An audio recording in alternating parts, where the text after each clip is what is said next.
ಸರ್ಕಾರ ದವಾಖಾನಿಗೆ ಬಂದಿವ್ರಿ. ಬಂದ ಮೇಲೆ ರೀ 12 ಗಂಟೆಗೆ ಇಲ್ಲಿ ಬಂದದ್ರಿ. 12 ಗಂಟೆಗೆ ಬಂದ ಡೈರೆಕ್ಟ್ ಡಾಕ್ಟರ್ಗೆ ಭೇಟಿಯಾಗಿ ಎಲ್ಲ ಚೆಕ್ ಅದ ಮಾಡ್ಕೊಂಡು ಬರ್ತೀವಿ ಏನಂದ್ರೆ ಸ್ಕ್ಯಾನಿಂಗ್ ಬರೆದು ಕೊಟ್ರು. ಸ್ವಲ್ಪ ನೀರಿನ ಅಂಶ ಅದೇ ಕಮ್ಮಿ ಕಾಣತೈತಿ, ಸ್ಕ್ಯಾನಿಂಗ್ ಮಾಡ್ಕೊಂಡು ಬಂದಿವ್ರಿ. ಸ್ಕ್ಯಾನಿಂಗ್ ಮಾಡ್ಕೊಂಡು ಬಂದು ಒಂದು ಅರ್ಧ ತಾಸಿಗೆ ರೀ ಮತ್ತು ಅಂಗನವಾಡಿ ಕಾರ್ಯಕರ್ತರು ಡಾಕ್ಟ್ರ್ ಎಲ್ಲ ಕೂಡಿ ಏನು ಮಾತಾಡ್ರಿ ಗೊತ್ತಿಲ್ಲ ರೀ.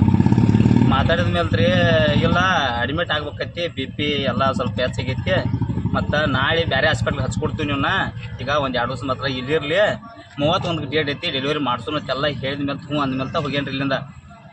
ಅದಾದ ಬಳಿಕ ರೀ ನೀನು 23 ಇಂಜೆಕ್ಷನ್ ಕೊಟ್ರಿ ಡೈರೆಕ್ಟ್ ಅವ್ರು ಏನೇನು ಮಾಡ್ಯಾರ ಅನ್ನೋದು ಒಟ್ಟಾಗ ಗೊತ್ತಿಲ್ಲ ನಂಗೆ. ರಾತ್ರಿ ಚೇಂಜ್ ಕರೆಕ್ಟ್ 11 ಗಂಟೆಗೆ ಪೇಷಂಟ್ ಒಳಗೆ ತೊಗೊಂಡಾರ, 4:15 ಗಂಟೆಗೆ ಡೆಲಿವರಿ ಮಾಡ್ಯಾರ.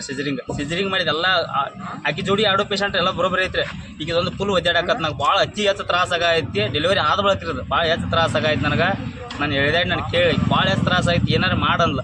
ಆಟೋಟಿಗೆ ಇವ್ರು ಯಾರೂ ಹೇಳ್ರು, ಯಾರೂ ಒಬ್ಬರು ತಲೆ ಕಟ್ಸ್ಕೊಲಿಲ್ಲ. ತಲೆ ಕಟ್ಸ್ಕೊಲ್ದಾಗಂತೆ ನಾನು ಏನು ಮಾಡಿ ಹೋಗಿ ಬೇರೆದವ್ರು ಕರ್ಕೊಂಬರೋಟ್ಟಿಗೆ ಪೂರ್ತಿ ಇದನ್ನಾಗೈತೆ ರೀ. ಅಲ್ಲಿಂದ ಹಾಸ್ಪಿಟ್ಲಿಂದ ಇಲ್ಲಿ ತಂದು ಹಾಕಿ. ಈಗ ಸರ್ಕಾರ ದವಾಖಾನೆ ಡೆತ್ ಆಗಿದ್ದೀರಿ, ಈ ದವಾಖಾನೆ ಡೆತ್ ಆಗಿದ್ದೀರಿ? ಸರ್ಕಾರ ದವಾಖಾನೆಗೆ ಆಗೈತೆ ಡಾಕ್ಟ್ರುಗಳೆಲ್ಲ ಸರ್ಕಾರ ದವಾಖಾನೆಗೆ ಆಗೈತೆ. ಅಲ್ಲಿ ಏನೂ ಪ್ರಾಬ್ಲಮ್ ಇಲ್ಲ ಆಗೈತೆ ರೀ. ಅಲ್ಲಿಂದ ಇಲ್ಲಿ ಬಂದ ಮೇಲೆ ಡೆಲಿವರಿ ಮಾಡಿಸ್ಕೊಂಡ್ರೆ ಡಾಕ್ಟ್ರುಗಳು ಏನು ನರ್ಸ್ಗಳು ಯಾರು ಯಾರಿದ್ರು? ಅವ್ರು ಯಾರೂ ಗೊತ್ತಿಲ್ಲ ರೀ ನನಗೆ. ಅವ್ರ ಒಳಗೆ ಅವ್ರು ಡಾಕ್ಟ್ರ್ ಇತ್ತು ರೀ, ಒಳಗೆ ಹೋದ ಡಾಕ್ಟ್ರ ನರ್ಸ್ಗಳು ಇರ್ತಾರೆ ರೀ. ಮೇಡಮ್ ಅಂತೂ ಇಲ್ಲ, ಈಗ ನಾನು ಕಣ್ಣಿತ್ತು, ಮೇಡಮ್ ಕಣ್ಣಿಲ್ಲ ರೀ. ಡೆತ್ ಆಗಿದ್ದು ಅಲ್ಲಿನೂ ಇಲ್ಲೋ? ಸರ್ಕಾರ ದವಾಖಾನೆ ಅಲ್ಲಿ ಆಗಿತ್ತು ಡೆತ್, ಇಲ್ಲಿ ಆಗಿತ್ತು. ಅಲ್ಲಿಂದ ಇಲ್ಲಿ ಕರ್ಕೊಂಬರೋಟಿಗೆ ಹಾಗೈತೆ ಅಂತ ಹೇಳ್ತಾರೆ ರೀ. ಬಟ್ ಅಲ್ಲಿ ಮಾತ್ರ ಪೂರ್ತಿ ಲುಕ್ಕು ಇತ್ತು ರೀ, ಅಲ್ಲಿ ಹೊರಗೆ ಬರೋತಕ್ಕ. ಆದ್ರೆ ಅಲ್ಲಿ ಇವ್ರು ಏನು ಹೇಳ್ತಾರೆ ಅಲ್ಲೇ ಆಗೈತಾರೆ. ನಾವಂತೂ ಇಲ್ಲಿ ಗಾಡಿದಾಗ ಬಂದಿಲ್ಲ ರೀ. ಅವ್ರ ಸರ್ ಡಾಕ್ಟರ್ ರೀ ಸಿಸ್ಟರ್ ಅವ್ರ ಕರ್ಕೊಂಬಂದಾರ. ಆಂಬುಲೆನ್ಸ್ ಗಾಡಿ ಬಂದ್ರೆ ಆಂಬುಲೆನ್ಸ್ ನಾರ್ಮಲ್ ಕಾರ್ ಗಾಡಿ, ಆಂಬುಲೆನ್ಸ್ ಯಾವ್ದು ಆಂಬುಲೆನ್ಸ್ ಬಂದಿಲ್ಲ ರೀ. ಗಾಡಿ ಮುಂದೆ ಆಂಬುಲೆನ್ಸ್ ಅಲ್ಲೇ ಐತ್ರಿ. ಆಂಬುಲೆನ್ಸ್ ತೊಗೊಂಡ್ ಬಂದಿಲ್ಲ ರೀ. ಎದಕ್ಕೆ ಕೇಳ್ರಿ ಆಂಬುಲೆನ್ಸ್ ಗಾಡಿ ಕೊಡತ್ ಹೇಳ್ರಿ. ಹೇಳಿದ್ರಲ್ಲ ಆಂಬುಲೆನ್ಸ್ ಗಾಡಿ ಕೊಡ್ರಿ ಅಂತ ಇಲ್ಲಿ ಸಾದಾ ಒಂದು ಕಾರ್ ಗಾಡಿ ತೊಗೊಂಬಂದ್ರಿ. ಇಲ್ಲಿಂದ 2 ಕಿಲೋಮೀಟರ್ ಆಗುತ್ತೆ.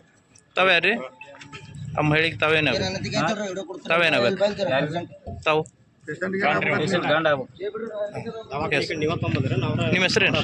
ಸಂತೋಷ್ ಹೆಸರು? ಬಳಸಂಗಿ.